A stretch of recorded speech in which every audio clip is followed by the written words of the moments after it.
Hello everyone, I am Anuj. I am preparing for banking exam. Let's do together. तो आज हम लोग RRB PO के लिए एक लाइव मॉक टेस्ट देने वाले हैं। ये फुल मॉक टेस्ट रहेगा। इसमें 45 मिनट्स के अंदर हम लोग 80 क्वेश्चन करने का ट्राई करेंगे। ये 6 मॉक टेस्ट है। इसके पहले के मैंने मॉक टेस्ट चैनल पर डाल रखे हैं, आप लोग चाहो तो उनको भी चेकआउट कर सकते हो। आप लोग चाहो तो म्यूट करके भी टेस्ट दे सकते हो। अब हम लोग टेस्ट स्टार्ट करते हैं। तो ये आरआरबी पीओ 2022 के लिए इम्पोर्टेंट टेस्ट है। हम लोग यहाँ पे आपको टेस्ट लाइव शो होता रहेगा। हम लोग स्टार्ट कर दिए हैं। यहाँ पे सबसे पहले हम लोग इनक्वालिटी करेंगे, सिलॉक्स या फिर जो ऐसे वन वर्ड वाले क्वेश्चन होते हैं उनको पहले अटेम्प्ट करेंगे। स्ट्रेटजी हमारी यही रहेगी। तो इनक्वालिटी पे आ गए हैं हम लोग, इसको भी कर लेते हैं। और जैसे कि आप देख सकते हो मैं स्क्रीन पे ही सॉल्व कर रहा हूँ। रफ में मैं लिख नहीं रहा हूँ ज़्यादा। स्क्रीन पे ही सॉल्व करने की आपकी भी आदत पड़ जानी चाहिए अब तक। मतलब इतनी प्रैक्टिस कर लो कि आप लोग स्क्रीन पे ही सॉल्व कर लो, है ना। जो इनक्वालिटी होती है, जो स्लॉक्स होते हैं, ऐसे वन वर्ड वाले क्वेश्चन होते हैं, डिस्टेंस एंड डायरेक्शन वाले क्वेश्चन होते हैं, ऑर्डर रैंकिंग वाले क्वेश्चन होते हैं, इन सबको आपको करने में टोटल से टोटल मतलब शुरुआत का अगर 5-10 मिनट के अंदर का ये सारे क्वेश्चन हो जाते हैं, ठीक, क्योंकि काफ़ी होते हैं। तो आपके लिए पजल के लिए काफ़ी इनफ टाइम बच जाता है। अब पजल आ गई, पजल को अभी नहीं करेंगे। सारी जितनी पजल हम लोग सब लोग लीव कर देंगे। बस एक बार देख लेंगे एक नज़र से कि कैसी पजल आई हैं हमारे पास, है ना। इन सबको बाद में करेंगे। आप इस वाले क्वेश्चन पे आ गए हैं। ये क्या कह रखा है, जनरेशन वाला, मतलब ब्लड रिलेशन वाला क्वेश्चन है ये। इसको भी हम लोग कर लेते हैं।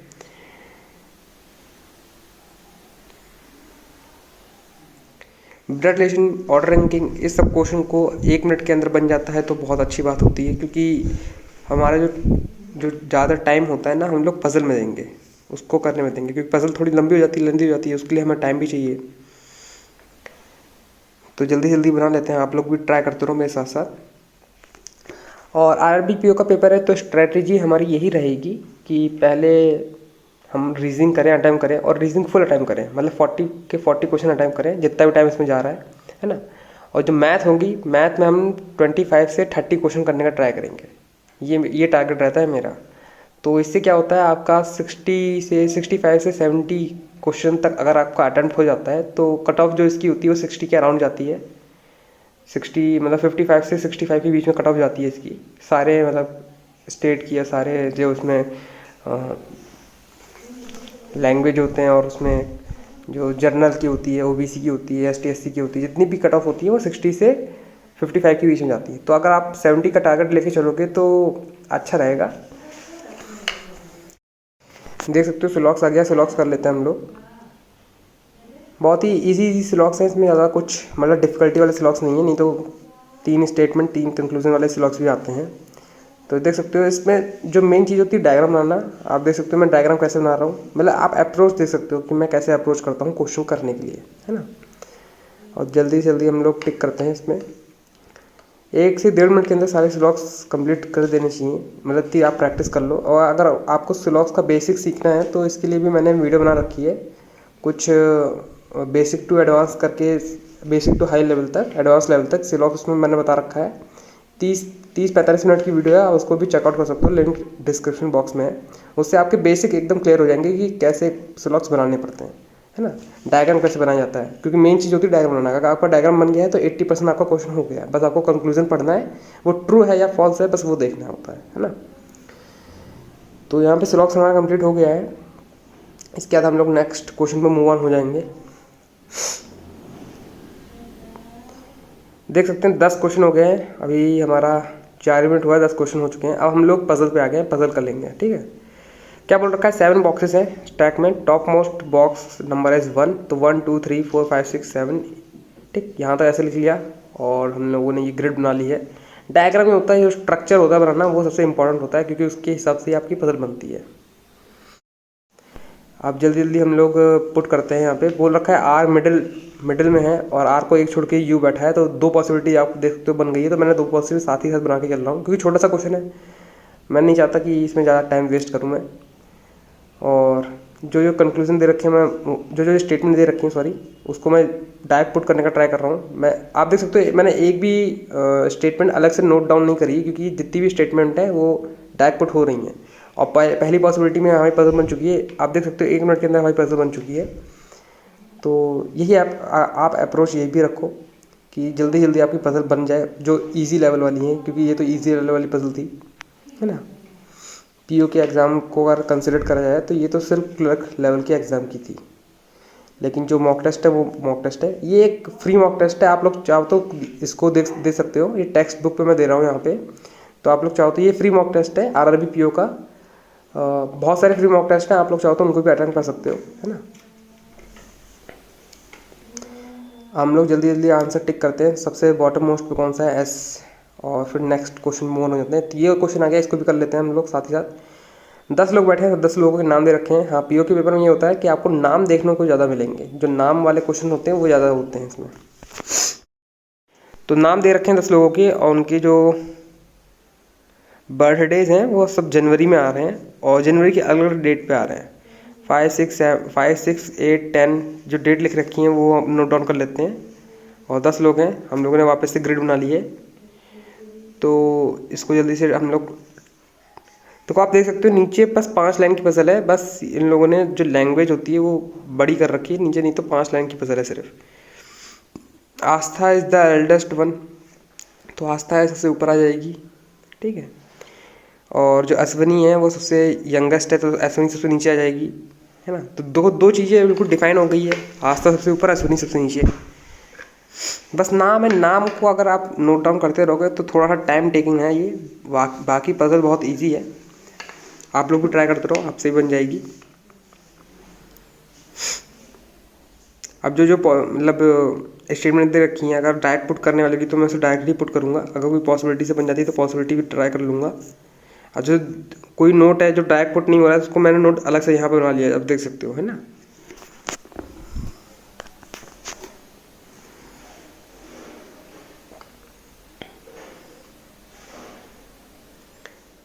अरुण का दे रखा है कि अर्चना का दे रखा है, सॉरी अर्चना का दे रखा है 8 जनवरी को उसका बर्थडे होता है।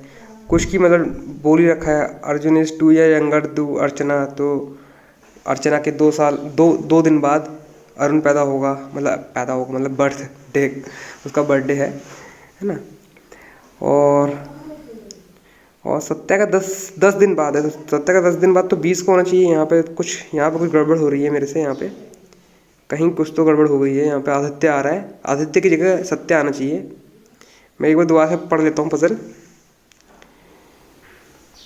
तो यहाँ पे अच्छा, यहाँ पे एक गड़बड़ हो गई है। मैं 26 तक लिखा है सिर्फ, और 30 वाली डेट लिखना मैं भूल गया हूँ यहाँ पे, तो इससे हमारी पजल थोड़ी गड़बड़ बन रही है। तो ये यहाँ पे थोड़ी सी पजल गलत बन गई है, इसको दोबारा से हम लोग रिक्रिएट करते हैं ना। थोड़ा सा टाइम वेस्ट हो गया, लेकिन इसको हम कवर अप कर लेंगे जल्दी से जल्दी। मिस्टेक फाउंड हो गई है, इसमें सिर्फ 7 लोग हैं, वो सॉरी 9 लोग हैं, और मुझे 10 लोगों को बैठाना है, तो ये गलत हो गया हमारा। तो अलग से दोबारा से बना लेते हैं। आप लोगों की पता पजल बन भी गई हो अब तक, है ना। ये थोड़ी बहुत मिस्टेकें होती रहती हैं हम लोगों के साथ। जितनी भी मिस्टेक मैं ये सोचता हूँ लाइव मॉक टेस्ट में यहीं पे कंप्लीट कर लूँ, वहाँ पे कोई भी मिस्टेक होने के चांसेस, मतलब टाइम वेस्ट करना और अपने जो चांसेस हैं उसको गवा देना, तो वहाँ नहीं करनी, सारी मिस्टेक यहीं कर लो, है ना। मेरा माइंड ये कहता है। और ये एक लाइव मॉक टेस्ट है, आपको बिल्कुल दिखाना है कि मॉक टेस्ट दिया कैसे जाता है। देख सकते हो मैंने पेपर और पेन लेके बैठ गया हूँ, बिल्कुल वैसे ही जैसे एग्ज़ाम हॉल में बैठा जाता है। पेपर ऐसा करके आपको मिल जाता होगा। तो अब मुझे कंडीशन थोड़ी बहुत पता है, तो मैं उनको पढ़ने की दोबारा जरूरत पड़नी नहीं, क्योंकि आस्था सबसे ऊपर बैठेगी, आपको पता ही है। अश्वनी सबसे नीचे बैठेगी, है ना। गौरव उसके नीचे आएगा, आस्था के नीचे आएगा। तो अब कंडीशन पता है तो पजल तुरंत बन जाएगी। आप देख सकते हो हमने उसमें 2 मिनट वेस्ट करा था, तो इस पजल को बनाने में आपको सिर्फ 30 सेकंड लगेंगे, और हमारी पजल पूरी कंप्लीट बन चुकी है। अब जल्दी से जल्दी इसके आंसर्स को टिक ऑन कर लेते हैं, फिर नेक्स्ट जो पजल है उस पर मूव ऑन करते हैं।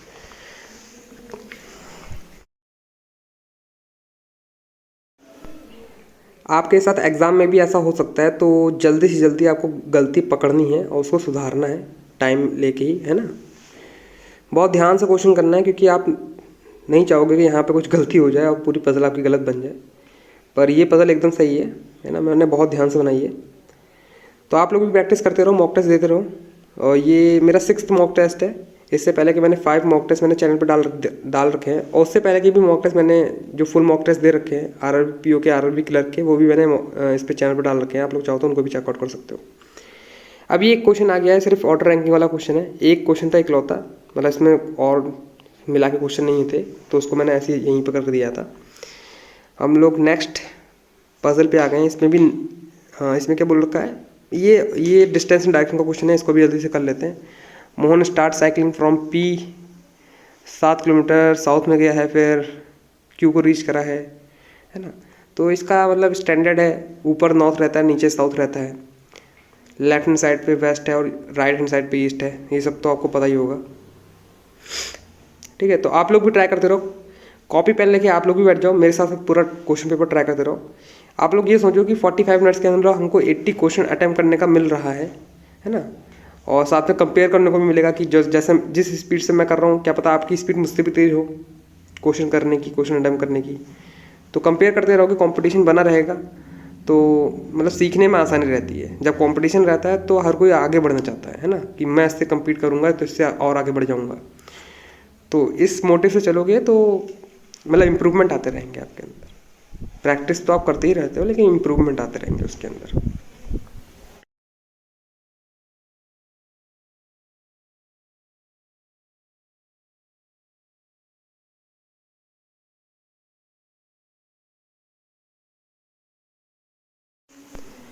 अब फिर से नाम वाली पजल आ गई है। कुछ नाम दे रखे हैं और कितने काउंट कर लेते हैं, 1 2 3 4 5 6 7 8 लोग हैं। 8 लोग एक स्ट्रेट लाइन में बैठे हैं, फेसिंग नॉर्थ, मतलब सब लोग नॉर्थ फेस कर रहे हैं। और उसके बाद से पजल स्टार्ट है। ठीक है, third to the life of Tinku, और कोई भी इनमें से एक्सट्रीम एंड पे नहीं बैठा है, तो एकदम बीचों बीच में मैंने बैठा दिया है। ठीक है, मैं पहले 8 लोग बना के उस पर बैठाता नहीं, मैं ऐसे ही बनाना स्टार्ट कर देता हूँ उसके बाद, क्योंकि पता नहीं है ना कि लेफ्ट हैंड साइड पे कितने लोग बैठे हैं, राइट हैंड साइड पे कितने लोग बैठे हैं, क्योंकि अभी भी कुछ लोग बाकी हैं। तो 1 2 3 4 5 6 लोग हो गए हैं, मतलब 2 लोग और आ सकते हैं अभी यहाँ पे। तो एक या तो इधर बैठेगा, एक तो उधर बैठेगा, या फिर दोनों उधर बैठेंगे। एक तो इधर बैठेगा लेफ्ट हैंड साइड पे, क्योंकि बोल रखा है ये लोग एक्सट्रीम एंड पे नहीं बैठे हैं। तो आप लोग भी ट्राई करते रहो, पजल बनाने का ट्राई करते रहो। Pradeep is not immediate neighbour of, ठीक है, तो हमको कैसे बनाना है, प्रदीप इधर इस साइड आ जाएगा, मतलब इस साइड 2 लोग बैठे हैं, इतना तो कंफर्म हो गया हमारा। उधर वर्षा का जो है वो राइट हैंड साइड पे, राइट हैंड पे वर्षा बैठी है, इस साइड पे लेफ्ट हैंड पे प्रदीप बैठा है। हमारी पजल पूरी एकदम कंप्लीट बन चुकी है। जल्दी जल्दी हम लोग पोजीशन उस पर रख देते हैं बंदों को, और ये पजल हमारी पूरी कंप्लीट बन चुकी है, देख सकते हो आप लोग। 1.5 मिनट के अंदर पजल कंप्लीट हो गई है। तो पेपर का लेवल थोड़ा सा ईजी तो मॉडरेट है, मैं मॉडरेट भी नहीं कहूँगा, मॉडरेट से हाई तो बिल्कुल नहीं कहूँगा, लेकिन ईजी तो मॉडरेट है, मतलब डुएबल है। सारे क्वेश्चन आपको क्या पता देखने को मिल जाए, नहीं तो ऐसा होता है पीओ के पेपर में 20 क्वेश्चन तो आपके रह ही जाते हैं, क्योंकि 60 के आसपास क्वेश्चन करते हैं लोग, भी 60 के आसपास करते हैं, 60 या 70 के आसपास करते हैं, तब जाके उनके 60 की लाइन में आंसर आते हैं, मतलब मार्क्स आते हैं, है ना। तो यही टारगेट रहता है मेरा भी, 60 से 70 के बीच में मैं अटेम्प्ट करूँ, और फिर मेरे मार्क्स भी उतने के आसपास ही आ जाएं।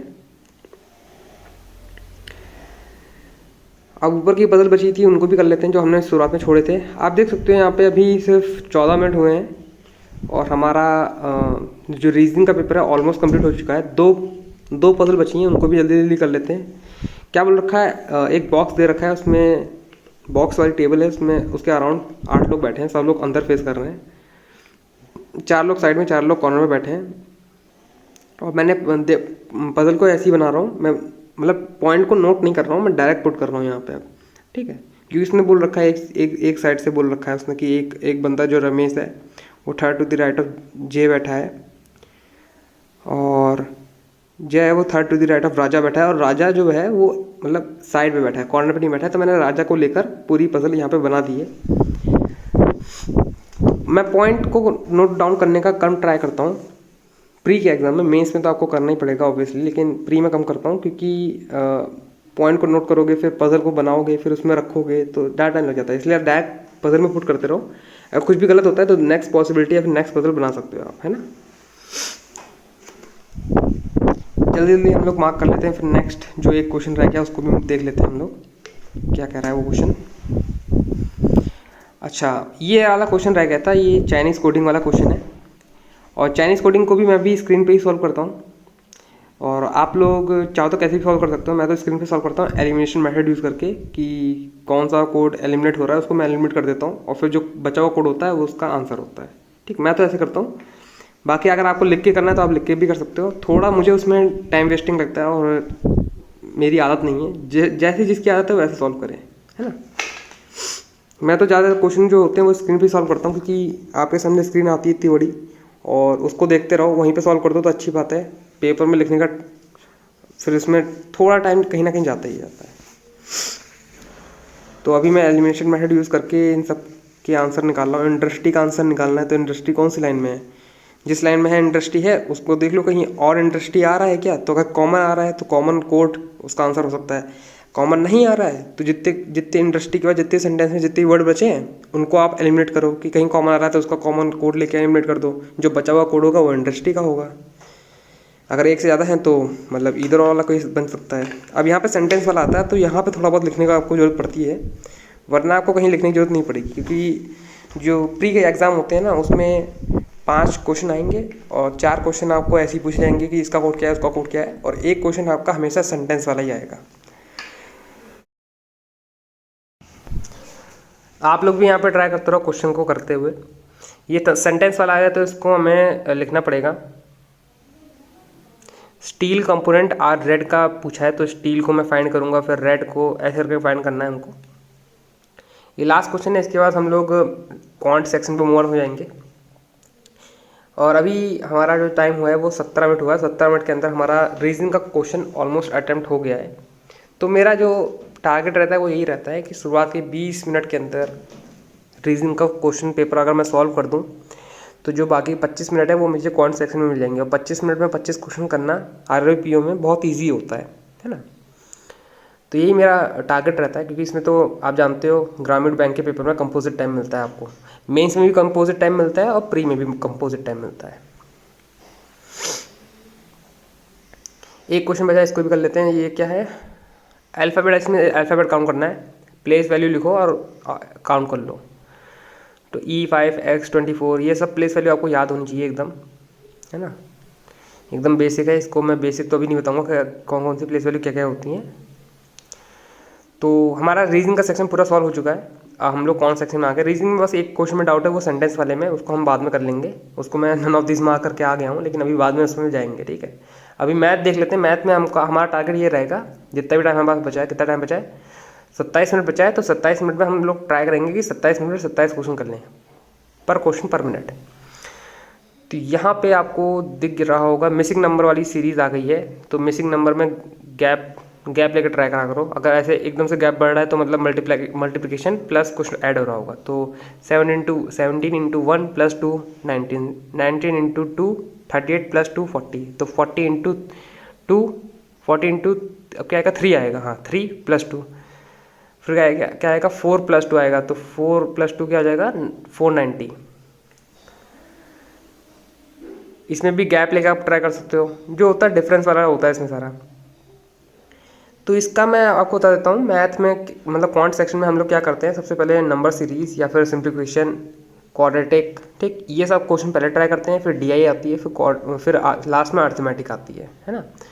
और अगर आप मिसिंग नंबर सीरीज़ करना चाहते हो तो टेलीग्राम पे बहुत सारी मतलब चैनल के वो हैं, ग्रुप हैं, आप उसमें जाओ। फाइल्स में जाना, फाइल्स में क्या होता है 50 question 100 question missing number series के पड़े होते हैं, PDF पड़ी होती हैं। उसको उठाओ, डाउनलोड कर लो और उसको करना स्टार्ट कर दो।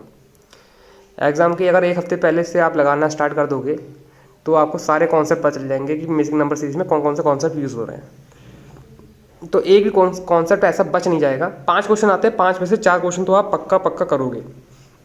एक क्वेश्चन तो हमेशा ऐसी प्रोबेबिलिटी होती है जो नहीं हो पाता है, लेकिन 4 क्वेश्चन आपके हमेशा बन जाएंगे, है ना। इसमें क्या हो रहा है, दुगना हो रहा है, दुगने के बाद 4 गुना हो रहा है, 4 के बाद 8, फिर 4 गुना हुआ है, हाँ अच्छा दुगना हुआ है, फिर 3 गुना होता है, फिर 4 गुना होता है, फिर अब ये 5 गुना होगा। तो 432 इंटू 5 गुना कर दो, आपका आंसर आ जाएगा।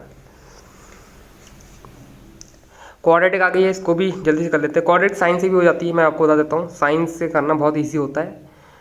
जो ये साइन बने होते हैं ना प्लस प्लस, तो इसका आंसर आएगा माइनस माइनस में आएगा, तो इससे भी आप कर सकते हो। अगर लास्ट में ये जो होते हैं ना कॉन्सोनेंट के आगे अगर दोनों कॉन्सोनेंट के सामने, एक्स के कॉन्सोनेंट के सामने भी माइनस का साइन है, वाई के कॉन्सोनेंट के सामने भी माइनस का साइन है, तो इसका आंसर होता है CND। CND मतलब no relation between X and Y.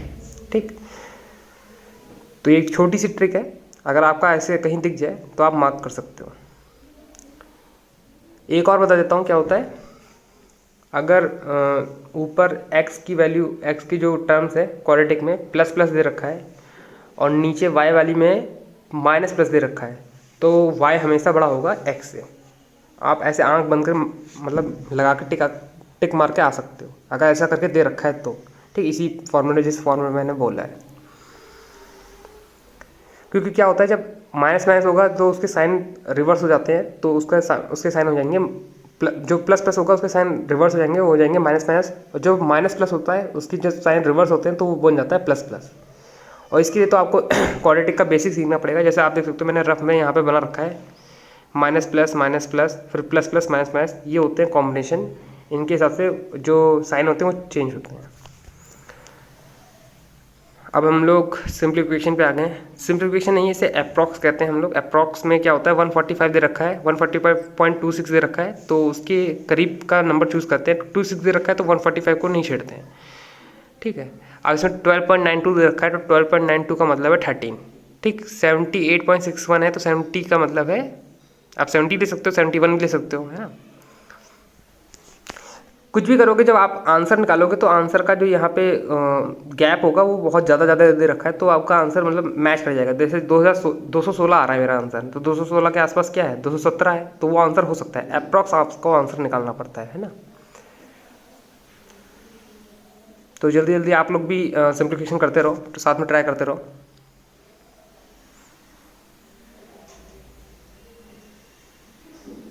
Simplification की आपको PDF मिल जाएंगी, मतलब PDF तो आपको हर क्वेश्चन की मिल जाएंगी, हर चीज़ की मिल जाएंगी। तो आप लोग टेलीग्राम से इसकी भी PDF डाउनलोड कर सकते हो। अप्रॉक्स के 50 या फिर 100 क्वेश्चन की PDF डाउनलोड कर लो और उसको लगा, मतलब प्रैक्टिस। आप मेन चीज़ है आपको प्रैक्टिस करना है, चाहे कहीं से करो, वीडियो देख के करो या फिर मेरी जो मॉक टेस्ट की सीरीज़ उसको देख के करो। प्रैक्टिस के लिए ही आप देखते होगे ऑब्वियसली, और अप्रोच के लिए कि मेरी अप्रोच क्या रहती है। PDF से करो या फिर मतलब कोई मॉक टेस्ट की सीरीज़ वहाँ से करो। मेन चीज़ आपको प्रैक्टिस करना है। प्रैक्टिस में ले आओगे तो आपको आदत बन जाएगी, आपको पता चल जाएगा कि हाँ अप्रॉक्स का कौन सा क्वेश्चन है, किस में कहाँ पे अप्रॉक्स लेना है हमको, है ना। इन सब की आदत बन जाएगी। मेन चीज़ है आपको आदत में लाना, हैबिट में लाना।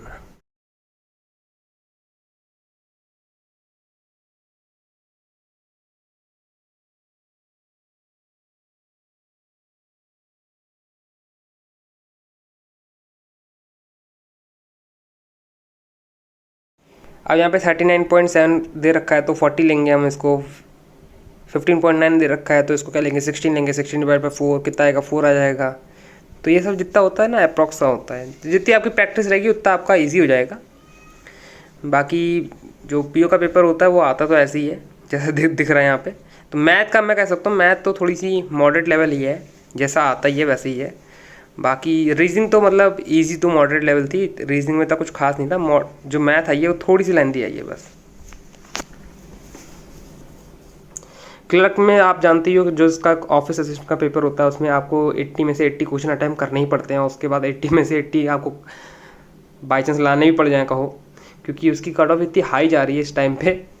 78 जाती है, 76 जाती है पूरी कट ऑफ, कभी कभी 80 चली जाती है। जो उड़ीसा साइड रहते हैं बच्चे उनकी 80 चली जाती है। मैं उत्तर प्रदेश में रहता हूँ तो मैं उत्तर प्रदेश का बता रहा हूँ। पिछले साल की कट ऑफ गई थी कुछ 76 गई थी, 76.50।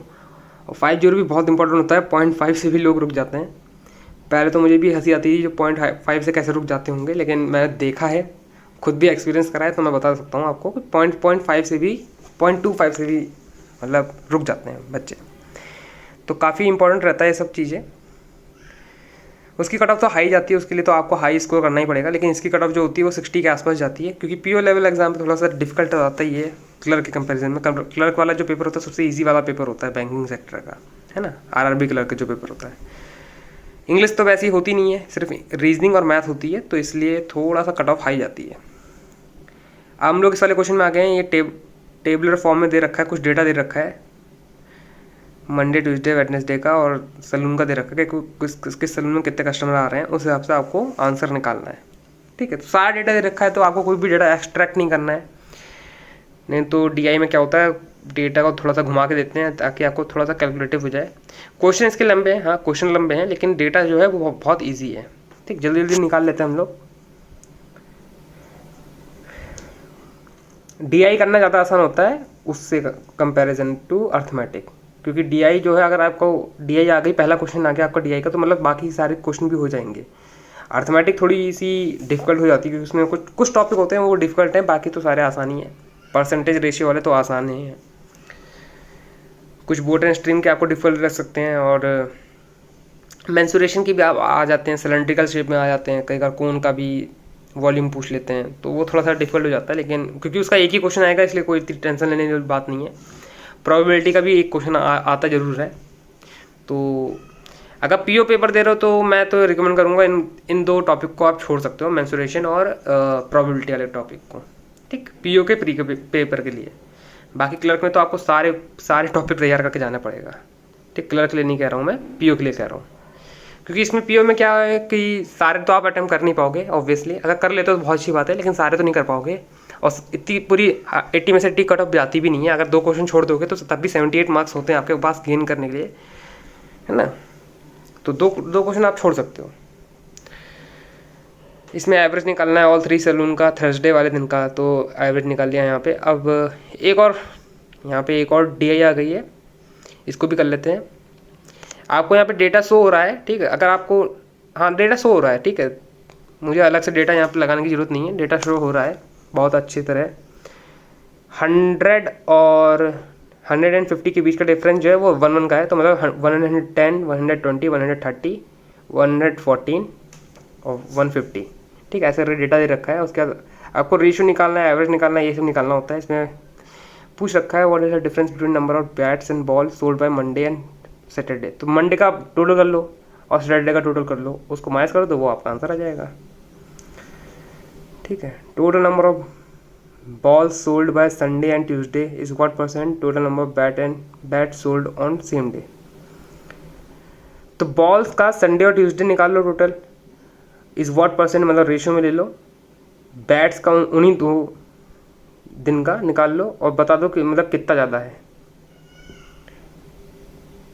330 आ गया, बॉल्स 330 आ गया है। अब बैट भी हम लोग जल्दी से काउंट कर लेते हैं। 150 और 180 जा रहा है, हाँ 180 जा रहा है, तो ये भी 330 हो गया, तो मतलब कितना है ये 100% हो गया इसका।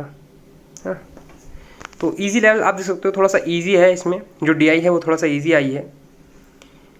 पेपर थोड़ा इजी ही लग रहा है मेरे को अभी भी, क्योंकि पीओ का पेपर इतना इजी तो होता नहीं है। खैर अगर होता है तो फिर किसी जो नॉर्मलाइजेशन होते हैं ना उसमें मार्क्स वो आपको काट लेते हैं, ऐसा होता है। अब नॉर्मलाइजेशन में क्या होता है वो मुझे नहीं पता इतना, लेकिन मुझे इतना पता है जो इजी लेवल पेपर आता है फिर और डिफिकल्ट लेवल पेपर आता है, उसको बैलेंस करने के लिए वो लोग नॉर्मलाइजेशन करते हैं। हर शिफ्ट में पेपर अलग अलग आता है। इसमें क्या निकालना है, average number of bats sold over the week. तो जितने भी बैट्स हैं उन सबका टोटल करो और एवरेज निकाल दो डिवाइड बाय 7 करके। तो अभी मैं सबको टोटल कर रहा हूँ यहाँ पे, आप लोग भी साथ साथ ट्राई करते रहो। यहाँ पे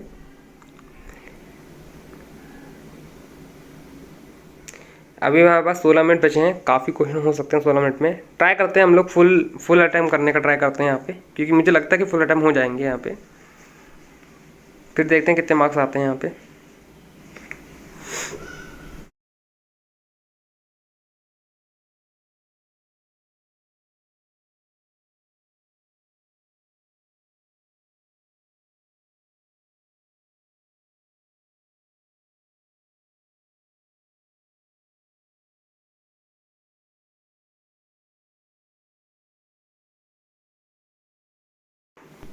यहाँ पे क्या बोल रहा है, total number of bats and balls sold on week Wednesday is what percent more than total number of bat and ball sold on Friday. तो वेडनेसडे का काउंट कर लो और फ्राइडे का काउंट कर लो और बता दो मतलब कितना ज़्यादा है वो बता दो बस।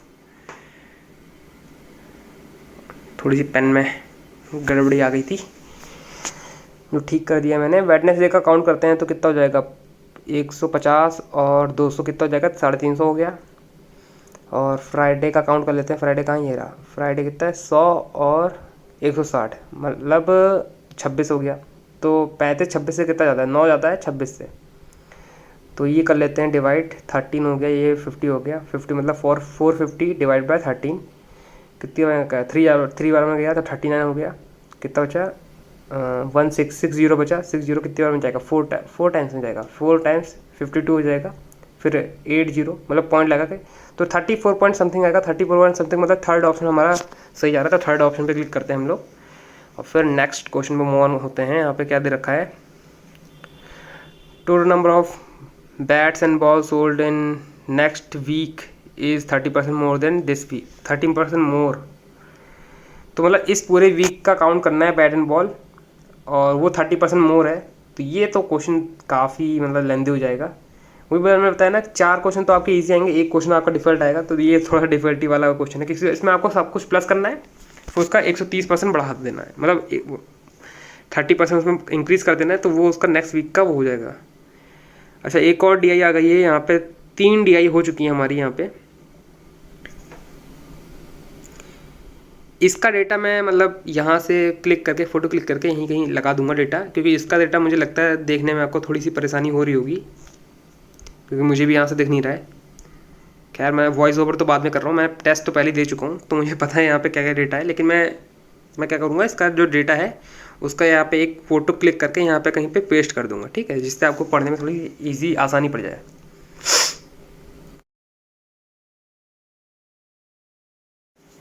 अब आप लोग ट्राई करते रहो, यहाँ पे क्वेश्चन दिख रहा है पूरा पूरा, मैं पढ़ के क्या ही बताऊँगा, इसमें आपको एवरेज निकालना, डिफरेंस निकालना है, आप लोग ट्राई करते रहो। ऊपर डेटा दे रखा है, यहाँ पे मैं डेटा शो कर दूंगा यहाँ पे, ठीक है। तो वहाँ से आप डेटा एक्सट्रैक्ट करके यहाँ पे डायरेक्ट आंसर निकालते रहना, क्योंकि बहुत ही ईजी वाला क्वेश्चन है ये, कुछ ज़्यादा इसमें मतलब इतना डिफिकल्टी लेवल इतना हाई नहीं है इसमें। इसमें बताओ रेशियो ही निकालना है आपको, मेडिसिन का, वो मेडिसिन रेंट और ट्रैवल का रेशियो निकालना है, वो भी अक्टूबर मंथ में। तो परसेंटेज में दे रखा है, तो परसेंटेज को आप नोट डाउन करो, तो उन्हीं को काट दो, वही डेटा आ जाएगा बस, और कुछ ज़्यादा इसमें खास नहीं है। 15% आ गया इधर, इधर 30% आ गया, इधर 5% आ गया। तो जब इनको काटोगे तो कितना बनेगा रेशियो, 3:6:1। तो कौन सा सेकंड ऑप्शन क्लिक जा रहा है। तो देख सकते हो मतलब डिफिकल्टी लेवल इतना मतलब हाई नहीं है, ईजी है ये।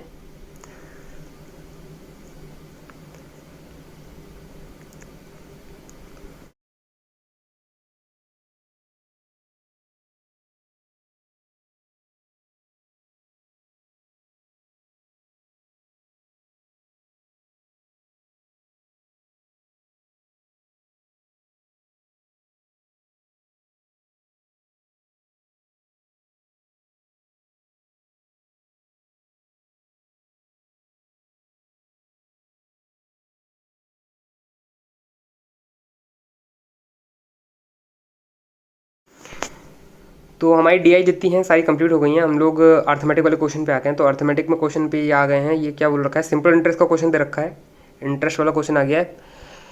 कह रहा है अमाउंट बिकम बन जाता है 744, मतलब ये इसमें प्रिंसिपल भी है प्लस इसमें इंटरेस्ट भी जुड़ा हुआ है, और 3 साल का है, ठीक है।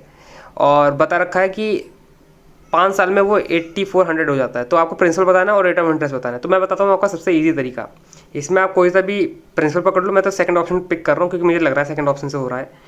सेकंड ऑप्शन पिक करा, उसको 8 से मल्टीप्लाई करा और फिर 3 से मल्टीप्लाई कर दिया। जो भी इंटरेस्ट आएगा वो हम 6000 में जोड़ देंगे। अगर वो जो भी आएगा डेटा वो 7440 से मतलब इक्वल हो रहा है, तो मतलब हमारा सेकंड ऑप्शन एकदम राइट ऑप्शन है। मुझे वही लग रहा है, बाकी सब तो ऑप्शन में थोड़ा सा इंटीजर का डिफरेंस आ जाएगा, क्योंकि इतना ज़्यादा देखो सेकंड ऑप्शन ही सही गया, मैंने उसे वापस से चेक कर लिया था, तो वही सही जाएगा। तो ये ऐसे क्वेश्चन होते हैं मैथ में, कुछ जो क्वेश्चन होते हैं ना वो आप ऑप्शंस के थ्रू भी कर सकते हो। कहीं डेटा ऐसा दे रखा होता है कि अब तो ये एवरेज वाला डेटा दे रखा है कि स्टेटमेंट और फर्स्ट और सेकंड मिलाकर मतलब सही हो सकता है कि नहीं हो सकता है, तो आपको ये बताना है। अगर ये बन रहा है तो बन रहा है, नहीं तो मैं तो इसको छोड़ देता हूँ, क्योंकि इतना मतलब इसमें आपको मतलब चेक करना पड़ता है। अभी मैं इसमें जो एवरेज निकालना है 5 कॉन्सिक्यूटिव ऑड्स का, तो वो अभी मैं कर नहीं पाऊँगा। नहीं तो इसका निकाल सकते हैं हम लोग, क्या कर सकते हैं, इसको लिखेंगे ऑड का निकालना है ना, तो x + 3x plus 5x plus 7x plus 9x plus 11x। ठीक, इन सबको प्लस करके क्या आ रहा है एवरेज, वो निकाल सकते हो आप। एवरेज ये निकालते हैं, ये थोड़ा इजी वाला है। 11 इंटू 30 करेंगे तो 330 आ जाएगा। 11 नंबर का एवरेज आ गया 330, और फर्स्ट 6 नंबर का एवरेज दे रखा है 28, तो 28 इंटू 6 कर लेंगे। फिर क्या बोल रखा है, फर्स्ट लास्ट 6 मतलब लास्ट 6 नंबर का एवरेज दे रखा है 32 दे रखा है, तो 32 इंटू 6 कर लेंगे, और 6 नंबर आपको बताना है। दोनों को प्लस कर लो, दोनों को प्लस करो दो, और फिर 330 से माइनस कर दोगे तो आपका 6 नंबर वाला आ जाएगा। ठीक, बहुत ही ईजी लेवल वाला है ये क्वेश्चन जो है।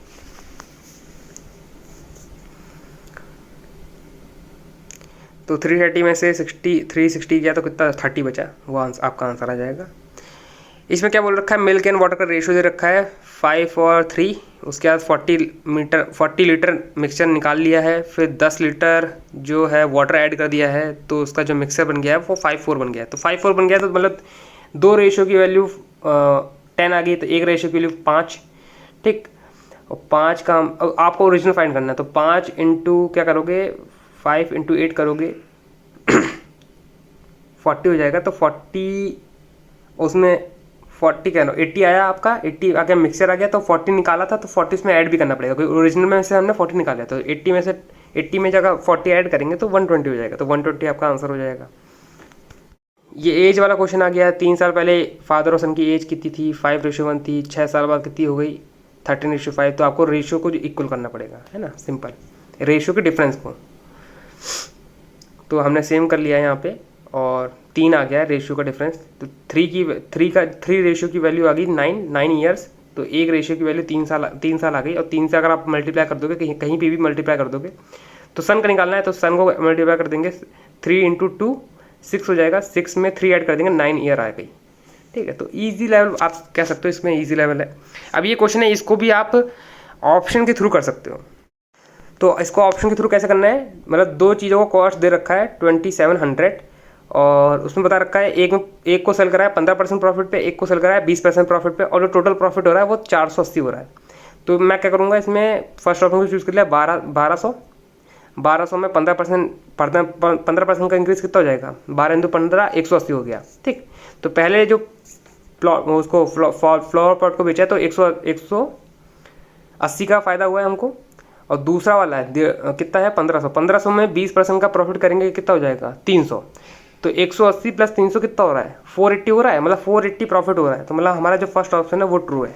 ठीक है, तो इसको मैं इस टाइप से करता हूँ, आप लोग भी ट्राई करा करो ऑप्शन के थ्रू करने का, थोड़ा इजी पड़ जाता है, मुझे तो इजी पड़ जाता है, लेकिन आप लोग अगर चाहो तो जो बेसिक होता है उससे ट्राई कर सकते हो। यहाँ पे मेरा आंसर निकल चुका है 480। नेक्स्ट क्वेश्चन में मूव हो गए हम लोग। इसमें क्या दे रखा है, दो ट्रेनें देख रही हैं, आमने सामने से आ रही हैं, और दोनों की स्पीड दे रखी है 81 kilometre per our, 90 kilometre per our, और एक दूसरे को क्रॉस कर रही हैं। पहले की ट्रेन की लेंथ दे रखी है 180 मीटर, दूसरे की लेंथ निकालनी है। तो 180 प्लस बी की length is equal to 171 kilometre per hour divide, फिर उसको 1 किलोमीटर को आपको मीटर पर सेकंड में करना है, क्योंकि आंसर भी मीटर में लाना है। तो 5 डिवाइड बाई 18 करोगे। ठीक है, उसके बाद कितने सेकंड में पार कर रही हैं एक दूसरे को, 8 सेकंड में पार कर रही हैं, इंटू 8। जब इस पूरे कंपोजिशन को आप सॉल्व करोगे तो आपका आंसर आ जाएगा, है ना। आप देख सकते हो मैं रफ में कर रहा हूँ, है ना, वहाँ से आप लोग देख सकते हो, अप्रोच देख सकते हो कैसी है इसकी अप्रोच।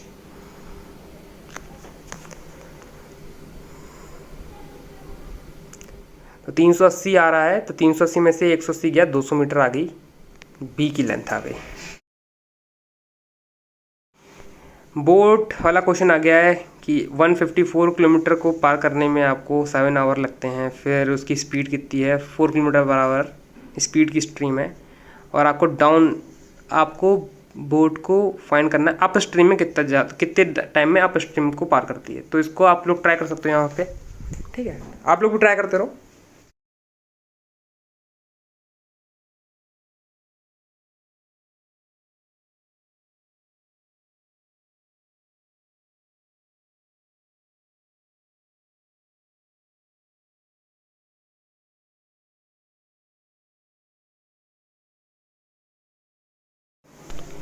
नेक्स्ट क्वेश्चन पे आ गए हम। इसमें ये प्रोबेबिलिटी का क्वेश्चन है, इसको तो मैं लीव करूँगा। 5 मिनट बचे हैं अभी हमारे पास। हम लोगों ने काफ़ी क्वेश्चन यहाँ पे अटैम्प्ट कर लिए हैं। मेरे हिसाब से 70+ क्वेश्चन हमने अटैम्प्ट कर लिए हैं। देख लेते हैं, 40 इधर, 36 इधर, हाँ 76 क्वेश्चन हम लोग अटैम्प्ट कर दिए हैं। पूरा क्वेश्चन पेपर अटैम्प्ट कर दिया है यहाँ पे। क्लर्क का क्वेश्चन पेपर लग रहा है यहाँ पे ये तो। ठीक है, तो इसको हम लोग ट्राई कर लेते हैं। बाकी जो क्वेश्चन है मुझसे अभी बन नहीं रहे हैं, तो उनको ट्राई करने का फ़ायदा भी नहीं है। प्रोबेबिलिटी वाले को मैंने छोड़ दिया है, उसको लीव कर दिया है। इस क्वेश्चन को ट्राई कर लेते हैं। इसमें क्या दे रखा था, सारे जो वीक हैं उनके को प्लस करके उसका 130 करना है। फिर 130 के बाद उसका जो रेशियो दे रखा है बॉल और बैट का नेक्स्ट वीक का, वो 17:9 दे रखा है, तो 17:9 दे रखा है। उसके बाद आपको बताना है कि बॉल में कितना डिक्रीज आया है। Find the decrease % in ball sold. तो इसको ट्राई कर लेते हैं हम लोग। अब 5 मिनट बचे हैं तो उसको यूटिलाइज तो करना ही करना है कहीं ना कहीं, तो यहाँ पे कर लेते हैं। फिर अभी अगर टाइम, फिर इसके बाद टाइम बचेगा ही बचेगा, तो हम लोग रीजनिंग वाले एक क्वेश्चन को जो हमने छोड़ा है उसको देख लेते हैं, ठीक है, एक बार। क्योंकि वो सेंटेंस वाला क्वेश्चन था, चाइनीज़ कोडिंग का, मैंने छोड़ दिया था। नन ऑफ दिस मार्क करके आ गया हूँ मैं, लेकिन उसको मैं एक बार वापस देख लूँगा क्योंकि थोड़ा सा उसमें मुझे डाउट लग रहा है।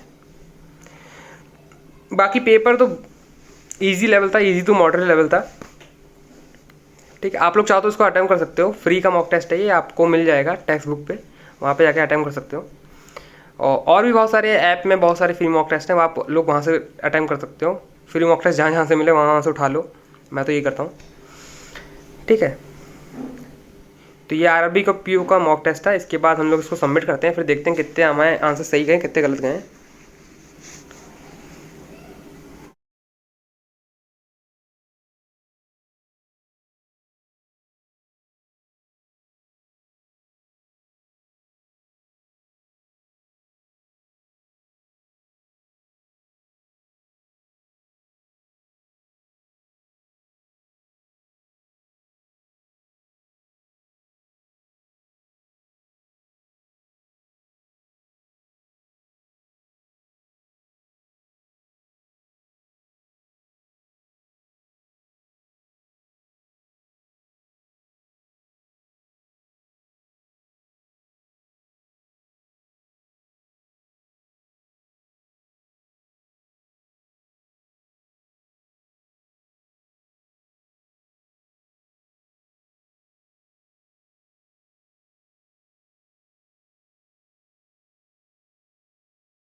तो अब रीजनिंग वाला क्वेश्चन मैं सॉल्व कर रहा हूँ यहाँ पे, वो चाइनीज़ कोडिंग वाला। ये वाला क्वेश्चन तो बना नहीं मेरे से, डीआई वाला मैंने बहुत ट्राई कर लिया, लेकिन वो जो मेरा आंसर था वो आ नहीं रहा है। यहाँ पे तो इंक्रीज़ हो रहा है वैसे, आपको भी दिख रहा होगा, या फिर कुछ कैलकुलेशन में थोड़ी मिस्टेक हो गई मुझसे। यहाँ पे तो इंक्रीज़ हो रहा है, 970 से 981 इंक्रीज़ हो रहा है, लेकिन इंक्रीज़ तो उसने बोला भी नहीं, डिक्रीज़ बोला है। तो कहीं ना कहीं थोड़ा सा मतलब मुझसे ही मिस्टेक हो रही होगी, वो उसको अब हम बाद में देखेंगे। पहले अब हम लोग सबमिट करते हैं, क्योंकि काफ़ी टाइम हो गया, क्वेश्चन पेपर ज़्यादा लंबा हो रहा है ये तो। इसको मैं देख रहा था, इसको मैंने छोड़ दिया था, इसको वापस से मैं ट्राई करता हूँ वही एलिमिनेशन मेथड से। स्टील का कोड फाइंड कर लिया मैंने, HISI। और रेड का कोड क्या है, रेड का कोड हो जाएगा MI, हाँ। तो ये कोड सेकंड वाला कोड मैच कर रहा है। तो अब हम इसको सबमिट करते हैं पेपर को। पेपर तो हमारा कंप्लीट हो गया है, इसको अब हम सबमिट करते हैं, ज़्यादा टाइम वेस्ट नहीं करते हैं इसमें। तो आपका टाइम ऐसे बचेगा नहीं, मैं पहले बता दूं, ये PO का थोड़ा सा इजी लेवल पेपर था, इसलिए मुझे लग रहा है यहाँ पर टाइम बच गया है और कुछ क्वेश्चन बच गए हैं, नहीं तो ऐसा होता है टाइम कम ही पड़ जाता है। अब हम लोग सबमिट करते हैं इसको, फिर देखते हैं कितने मार्क्स हमारे सही आए हैं, कितने गलत हुए हैं। 76 अटैम्प्ट है हमारे और 71 आंसर आए, 71 स्कोर कराए हम लोगों ने, और 4 गलत चले गए हैं। 4 कौन सेक्शन में गलत गए हैं, रीजनिंग में तो कोई भी गलत नहीं किया है, तो कौन सेक्शन सुधारने का ट्राई करते हैं हम लोग। तो फिर आज के लिए इतना ही, मिलते हैं नेक्स्ट मॉक टेस्ट में आपको। आज के लिए इतना ही, bye bye. And that's all for today. I will meet you guys in next video. Till then, work hard and stay motivated. Thank you guys for watching.